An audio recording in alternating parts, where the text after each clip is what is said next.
So I'm constantly receiving stuff in the post, right? And this one turned up this week, I think it was. And I was like, I've already got one of these. I made a video about it the other week. I was like, all right, well, that's not really stuck closed, but yeah, fair enough. And then it turns out it isn't actually the Muse Pi, it's the Muse card. And SpacemiT, the lovely people over there, sent me this to try out. It's again based on their same processor as before, but this is the Raspberry Pi size one, except of course it's got some cool features. So today we're going to have a look at this. We're going to drink some green juice. We will talk about PCBWay because that's how this channel goes. They support us because you won't. Nah, just kidding. And then we'll test it out like we like to. We're going to do the standard things. We're going to look at how hot it gets, what software it comes with, what functionality actually works. We're going to benchmark it, all of those wonderful things. So let's get started. So first up, let's have a nice close-up look at this. It's obviously very similar to the Raspberry Pi in a number of ways, but quite different in a number of ways as they go. It is that credit card form factor though. So this is hence the Muse Pi card. If we look closely, we can see it's the same M1 SoC. We have some RAM here, it's our SPI flash. We've got our Ethernet controller there, P1 power management. We've got this MIPI CSI connection here and the DSI connection here. Now, it is a little bit of a shame. It looks like it's going to be quad lane, if not more. But unfortunately, you can't just connect a normal camera connector to it. SpacemiT, if you're listening, it would be awesome if you could include an adapter with this so that you can use just a normal Raspberry Pi style camera. You've got your USB power port, which is also on the go. Your Pi 2 header, or what I'm going to assume is the standard Pi 2 header. The documentation has all of that information. Our debug ports, which are fantastic, HDMI, Ethernet, USB 2, USB 3, came with an SD card, interesting. We've got our power, reset and flash pins there, or buttons there. Then on the back, besides coming with this sweet free SanDisk card, maybe that's mine. No, I haven't used this yet. It's got two M2 slots, which is awesome. They're both M-keyed. So depending on exactly which revision, I think it's a couple of gigabit. They might be able to do 10 gigabit. We might have to test that at some point. But it is straightforward. It is a smaller form factor version of the Muse card that we the Muse Pi that we looked at before. I do get the terms confused. So you've got the Muse Pi, which we looked at. This is the Muse card. And then they've got a few others like the Muse Book, the Muse Shelf, and the Muse Box, which we'll see shortly. So if we quickly jump over and have a look. You know what, let's do this thing. We've got to thank PCBWay because these guys continue to sponsor the channel. I was just talking to my lovely rep this morning. Zoe is very, very friendly and always giving me great advice, telling me about their newest specials. I talked about the PCB design contest last time, but what I might just quickly show you now is they constantly have all these awesome little promos on. So if you actually want to try something out, you can always come and have a look at what promos are on pretty much under any category. So if we go and have a look at the 3D printing, $25 sale to custom metal and plastic parts, sheet metal fabrication services, everything like that. They've always got specials on. So what you can do is you can click the link below. If we go down here, you can see I've got a link. If you click that, I use my my domain just so I can track it. That's going to take you through to PCBWay. Now, not only does that show using my link that you're supporting me, supporting them, but if you sign up from here, go join free, you're going to get $5 credit off your first order. There's your $5 welcome bonus notice there. On top of that, when you do an order, you can get 10 pieces, 1 or 2 layers for $5. So you literally just pay shipping the first time around, which is up to 100 mil by 100 mil, 10 pieces, 2 layers. Most of what I design actually fits within that. If we have a look at my, where is it? Deep sleeper boards here, which I'm still working on and still going well. This fits within that spec. This is 100 mil by 100 mil, I think, from end to end or less than that. That's a 1mm board, which is included in that. That's 2 layers, front and back, and that's essentially free. You just pay a couple of bucks for shipping if that's what you want. So I'd really appreciate it if some of you could at least go to PCBWay and just sign up. Just sign up so we can see that people are clicking the links and that it's helpful. I know it is. They know it is. I just like numbers. So check out what they do. If you want to try 3D printing some stuff, it's pretty cheap. If you want to do PCB, do that. Otherwise, if you want like just CNC machining or you want to try something cool, have a look through what they've got. They do some good stuff. So thank you to them. Now, we can see here in the previous video, this is where I was looking at the Muse Pi and comparing them now. If we sort of want to jump around a little bit, they are quite similar, but obviously that's got a lot more space on it. What we're looking at now is a lot more compact. That's going to mean thermal constraints, but it can also mean they have to cut some things out. There is Wi-Fi. We don't have Wi-Fi anymore. We don't have this dip switch for boot mode selection. That's going to be all built into the flash. And of course, we don't have that extra port. We do, however, have 40 pin headers instead of the 26 that's on here. So for most users, this is going to be pretty good, I reckon. This is going to, you know, take your standard hats. It doesn't appear to have the pins that you might want for PoE. It doesn't appear to have PoE support at all. That is perfectly fine. So what we're going to do is like and subscribe if you want to see more of these, because I've started doing a lot of almost sponsored stuff. I'm getting sent these awesome SBCs to test out. So if you're enjoying this, hit the like button. That shows me that you are enjoying this. So I'll make more videos like this. Subscribe if you want to see more, because that's how YouTube works. You've done it before. You know this stuff. Availability wise, it's currently only available on Taobao. That's their official store. I am considering getting these in stock. If you would want to buy them from me, do let me know. I don't even know what the pricing is. I would have to ask them. But it appears to also come with this neat little case, which I quite like. Doesn't come with a fan or heatsink. Doesn't seem to necessarily need it all the time. They run pretty nicely without it. And then the documentation is continuing to grow. So in here, you can see they've got a good overview of how their whole, what's called the BSP, the board support package works, and everything they include with it. They, as we talked about last time, have both versions, and then they've got their BSP, their NAS version, their router version, everything like that. And they've started putting together some more information, like what you can do with it, what's included, and something really, really cool is, where are we? If we go back to the start, they're supporting up to 6.6 LTS kernel at the moment, which is pretty sweet. So if you go and sign up at Gitty and check out their repo, everything is there. That's where you can also leave feedback if there's any issues. So availability is currently a little bit limited. I'm looking at it. The document, looking at expanding it. The documentation is definitely good. Oh, what the hell is that? VS Code, I've never heard of it. The documentation is definitely good, but not fully fleshed out, and it is continuing to expand though, so I'm going to give them credit for that. VS Codium, friendly bro. Okay, sweet. That's really, really good. So if you do like VS Code or you want a good free IDE, this is definitely a good choice. Now, what we want to have a look at is, presumably, if we come back to here, actually, let's just quickly, there we go, give ourselves some focus. I'm going to presume that this doesn't do anything by default. So we'll plug it in and we'll check it out and see what happens on first boot without the SD card they gave me, which, to their credit, is 16 gig SanDisk Ultra. Not bad. It's not the fastest in the world. It's only A1. It should be enough. Now, you do, of course, have the limitation of the performance of SD if there's no onboard storage, and I can't see any off the bat, but we do have options there, of course. So let's plug in that HDMI adapter. I've got this ready to go. And we'll cut over to... All right, you are not going to believe what that just took. Essentially, I was trying to make this little thing appear down here, but in doing so, I seemingly crashed the driver for the camera, which means OBS completely crashed, could not kill it, tried to restart, Linux wouldn't restart, so I forcefully powered it off. Then my computer wouldn't turn back on at all. The BIOS code was FF on the little display, meaning the CPU wasn't initializing. Eventually, I literally removed and reseated the CPU and it booted back up. Then I managed to get all of this sorted. So now, where we were, which is like an hour later and I'm sweating and annoyed, is we're going to plug it in and see if without the SD card, which I've removed, if there's any input. But now, the black you're seeing is the HDMI output going to my capture card, and you'll actually be able to see when I'm plugging it in and if we get anything. Bit of an improvement. Oh, that HDMI plug is too big. And there is things flying around my face. Hang on.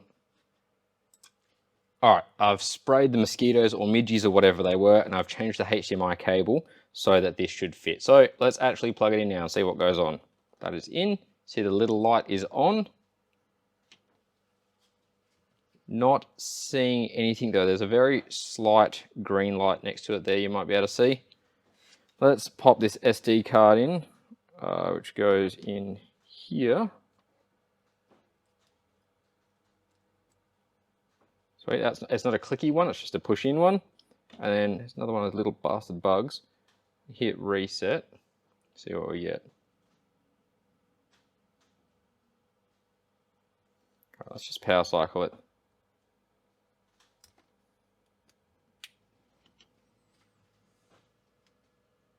There we go. Not sure what the deal with the reset button then was. Did I even hit the right one? Yeah, that was reset. All right. So now it's booting from the SD card that it came with.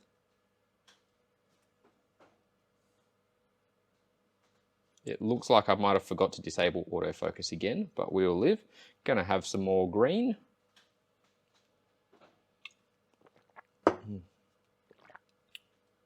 It's booting, I assume. Yeah, you can see the little LED going blink, blink, blink, blink, blink, blink.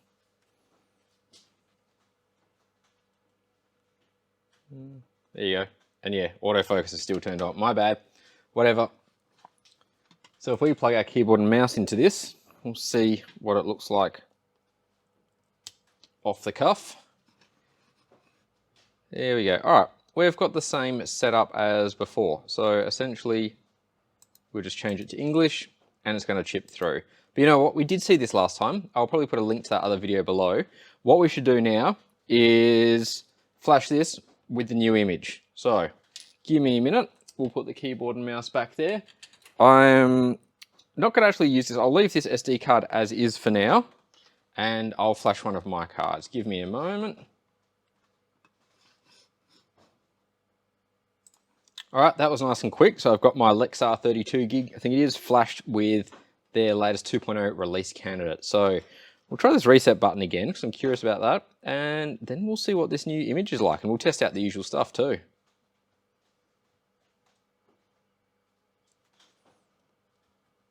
Oh, yep, no, that did work. I was impatient. There we go. I do realize as well that in that other video, I didn't end up testing the NAS functionality. That's definitely on my radar. If you want to see that, if you want to see what their NAS image is like and how well either one of them works as a NAS, definitely let me know. Because as far as I'm concerned, this is a very, very powerful credit card size RISC-V board. And these are RISC-V, remember. It's getting a little bit warm, which is impressive, if nothing else. It does mean, though, that when you benchmark them, when I run Geekbench at the end of this, you can't really compare it to an ARM benchmark. They're both RISC to a degree, reduced instruction set, but they operate very, very differently. So you can't really compare them. What you can compare it to is other RISC-V SoCs and boards that we've tested. And really, the performance that you get from it in real world use depends on what you're trying to do with it. You can't just get an SBC and expect to use it as an everyday computer. That's not what they're designed for. They are a very good educational tool. They're a great demonstration of an SoC's capabilities. They're great for prototyping and testing things. God, will my neighbor stop mowing and whippersniffing his yard? He doesn't know how to use power tools. But they're not for everything. They are generalized, low power, and fun. At least in my opinion. Let me know if you disagree. I'd love to hear in the comments below. This is taking ages to boot 2.0. Come on.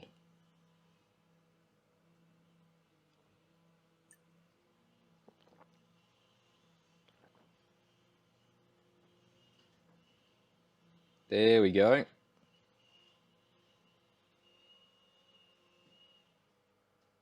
No, it just stopped giving us what they call the throbber, the little loading symbol. Ah, all right, it's doing things. Oh, that's done. Okay, so they've got dark mode now. That's sweet. Let's plug keyboard and mouse in and try out this first user experience. Have a look at how the web browser goes. There is no Wi-Fi on this, as I mentioned. So we'll be assuming that the GPU works because, well, we know it works. We've already used it in the previous video. What we can do though is also put a Wi-Fi dongle in, like I did in a previous video. I'll grab that out now whilst we chip through this. Select, yeah, I'm close enough to AWS-T, that will do. That will, owner, that will do.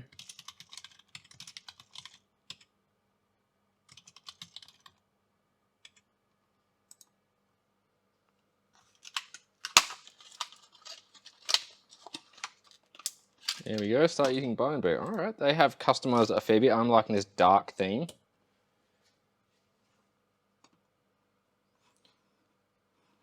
It is noticeably laggy though. I really am wondering if that's the SD card.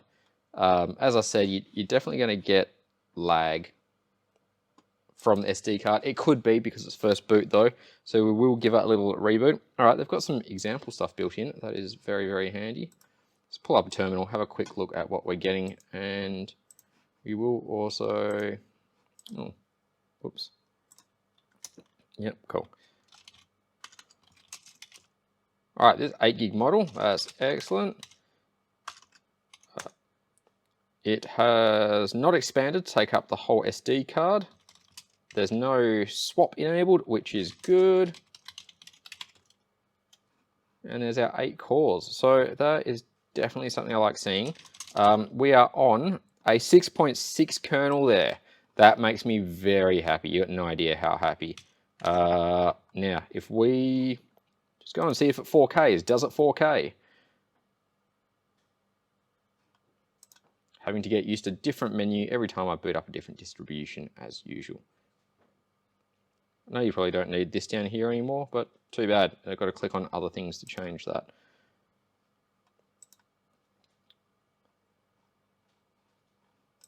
It doesn't look like 3840 by 2960 is an option in here. All right, so interestingly, it's not giving me 4K output. I don't recall if the last one did either, because I did the Orange Pi last time and that did do 4K output, but that's all right. Let's go back to, well, hasn't picked up our dongle, so we will have a quick look in here. Sudo password.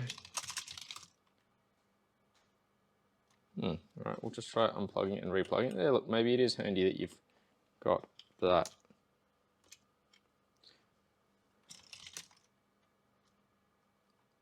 It is seeing it there as a network card, but it is not giving me a wireless network. So what we'll do is we'll reboot it first up just to see how fast the second boot is. And go.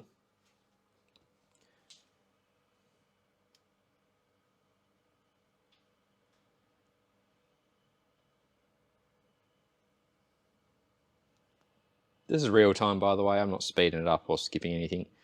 Getting really sick of editing because it's just not my jam. So leaving this stuff in and just, you know, go through the little, drag the bar down the bottom along and look at the thumbnail if you want to skip past this stuff.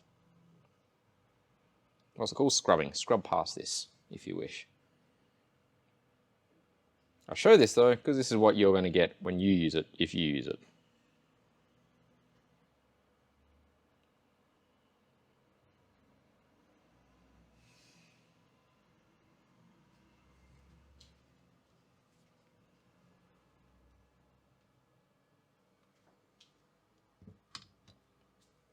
Honestly, I don't even know what it's doing at this point. That little LED is just on solid and nothing's happening. It could be a bug in this, as you know, it's 2.0 RC2, so it's still a release candidate. It's not 100% yet. Let's do that because I'm impatient. At that point, you're probably going to think it's crashed and you're going to give up anyway. So this time it's booting up in theory. No, it's not. With the USB dongle for the Wi-Fi in, and then we'll see if the UI wants to give us those options. I could probably, since it did see it, it seems to know what it is, I could probably have just done it from the command line, but I shouldn't have to, and I don't want to. It's booting again. Let's see if it takes as long as it did the first time. We might as well stick a little fan on there too. Now I'm going to assume the header pins are much the same. Right, sit on there, which means that from across the top, I would theoretically have 5, 5 ground if we go that way. Yep, judging by the fan spinning, I think I was right. All right, that booted back up. Didn't really seem quicker.